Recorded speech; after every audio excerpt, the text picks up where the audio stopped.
নানা আয়োজনে রংপুরে উদযাপিত হয় আন্তর্জাতিক নারী দিবস। তবে এখনো বিভিন্ন ক্ষেত্রে পিছিয়ে রয়েছে রংপুরের নারীরা।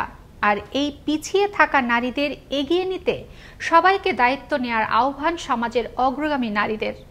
অপরদিকে নারীর এগিয়ে চলার বন্ধু হয়ে দায়িত্ব নেয়ার কথা জানান সমাজের নেতৃত্বে থাকা পুরুষরাও। রংপুর থেকে মাহফুজ আলম প্রিন্সের প্রতিবেদনে থাকছে বিস্তারিত। বৈষম্যতার বিরুদ্ধে যুগ যুগ ধরেই পরিবার, সমাজ কিংবা কর্মক্ষেত্রে নারীকে এখনো টিকে থাকতে হয়। রংপুরের বিভিন্ন দপ্তরে থাকা নারীরা মনে করেন শুধু অংশগ্রহণেই নারীকে এগিয়ে নিয়ে আসা নয়, এখন সময় এসেছে কর্মক্ষেত্রের নেতৃত্বেও নারীদের সমান পদচারণার। নারী দিবসে এটাই আমার প্রত্যাশা যে সকল নারী মানুষের মর্যাদা নিয়ে বাঁচবেন। নারীরা বিভিন্ন জায়গায় যে বিভিন্ন নিচু পদ থেকে শুরু করে উচ্চ পদ পর্যন্ত এখন নারীরা প্রতিষ্ঠিত আছে।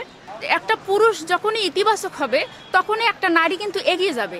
উচ্চশিক্ষায় নারীরা পুরুষের তুলনায় পিছিয়ে, তাই পিছিয়ে পড়া এ শিক্ষিত নারীদের এগিয়ে নেওয়ার জোর দাবি এই অগ্রগামী নারীদের। আমাদের সমাজে যতটা পরিবর্তন হয়েছে, তো আমি আরেকটু নারীদেরকেই বলবো যে নারীরা জন্য নারীদের জন্য সহায়ক হয়। এখনো আমরা উচ্চ শিক্ষায় শিক্ষিত হওয়ার পরও ঘরে বসে আছি এবং কর্মসংস্থানের জন্য দাঁড়ে দাঁড়ে আমাদেরকে ঘুরতে হচ্ছে। অপরদিকে পিছিয়ে পড়া নারীদের এগিয়ে চলার বন্ধু হয়ে দায়িত্ব নেওয়ার কথা জানান সমাজের নেতৃত্বে থাকা পুরুষরাও।